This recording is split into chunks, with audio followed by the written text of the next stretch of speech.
ओम शांति। ब्रह्मा बाबा हर एक आत्मा को ईश्वरीय नियम, मर्यादाएं, मैनर्स, सभ्यता से व्यवहार,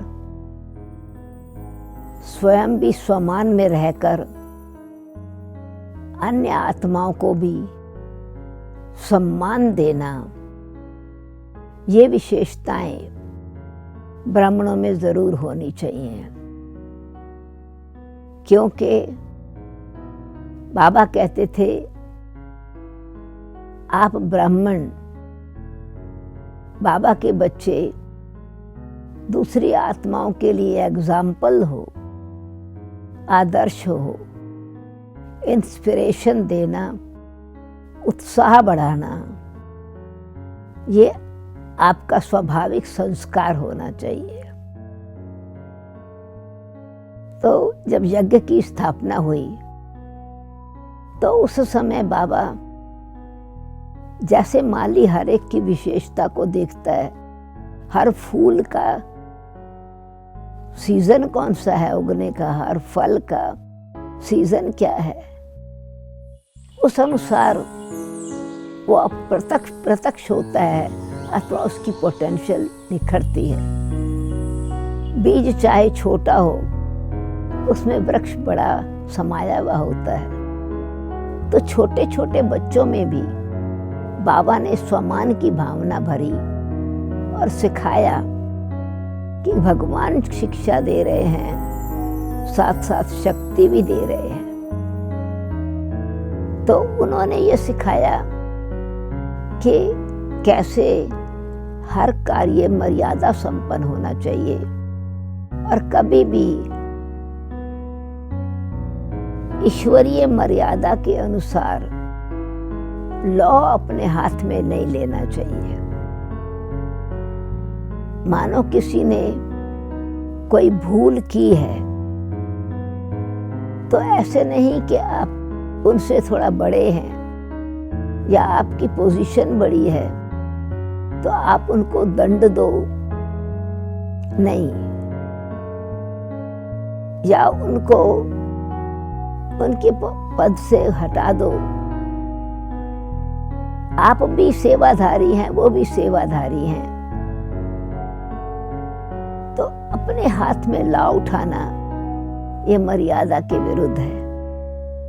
आप बड़ों से राय करो, अपनी फीलिंग्स अथवा इम्प्रेशंस शेयर करो।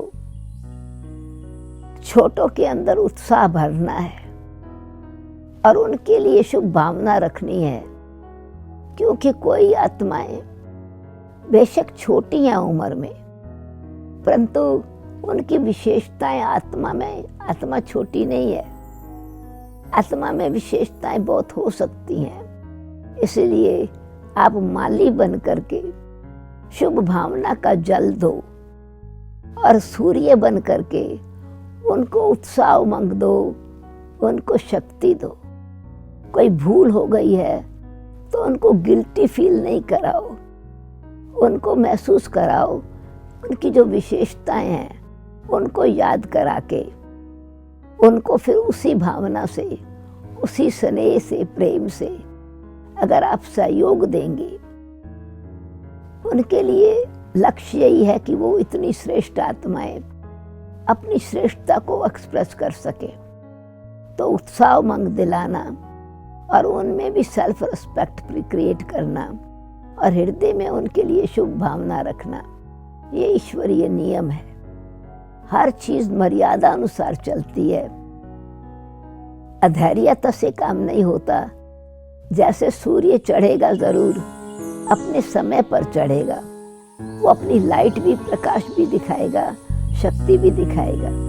तो ऐसे भी ये आत्माएं जो जिस भी सेवा पर उपस्थित हुई हैं, उनके अंदर परमात्मा जैसे कार्य देता है, ड्रामा अनुसार उनको वो सेवा मिलती है। उस सेवा के साथ साथ उनको शक्ति भी मिलती है। तो हमको भी इसी प्रकार से उन आत्माओं की विशेषता को देखते हुए बड़े स्नेह से उनके अंदर उत्साह बढ़ाना चाहिए। बाबा मुरली में जब देखते थे कोई छोटे छोटे बच्चे हैं 10 साल के 15 साल के, बाबा कहते थे ये बच्ची जब ज्ञान सुनाएगी ना, योग सिखाएगी तो बहुत अच्छी तरह से अनेकों को टच होगा। इस बच्ची के अंदर बहुत अच्छे संस्कार हैं, चाहे बच्ची को मालूम नहीं है अथवा बच्चे को मालूम नहीं है, पर बाबा को मालूम है इस आत्मा के कल्प पहले वाले संस्कार ज्ञान युक्त हैं, दिव्य संपन्न हैं और आत्मा के अंदर परमात्म शक्ति और लक्ष्य है। समय आने पर इसमें से इमर्ज जरूर होंगे। और कोई में अधैर्यता होती थी, स्वयं में विश्वास नहीं होता था, तो बाबा कहते थे विश्वास से और निश्चय से, और ये समझो कि करण करमनार करा रहा है तो कर्तव्य होगा जरूर। और बाबा ये कहलाकर याद कराते थे तुमने पहले भी बहुत बार किया है बच्चे, तुम सफलता के मूर्त हो, सफलता तुम्हारा जन्म सिद्ध अधिकार है। सिर्फ निश्चय रखो कौन करा रहा है और किसका ये कार्य है। और हम बाबा की जैसे जितना बाबा के साथ योग युक्त स्थिति जो होगी उतना शक्ति मिलेगी और कर्म में सफलता मिलेगी।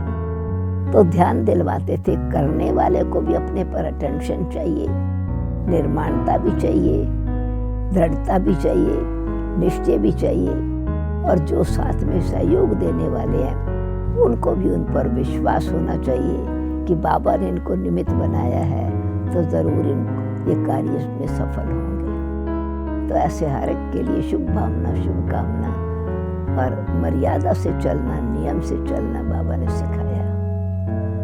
ओम शांति।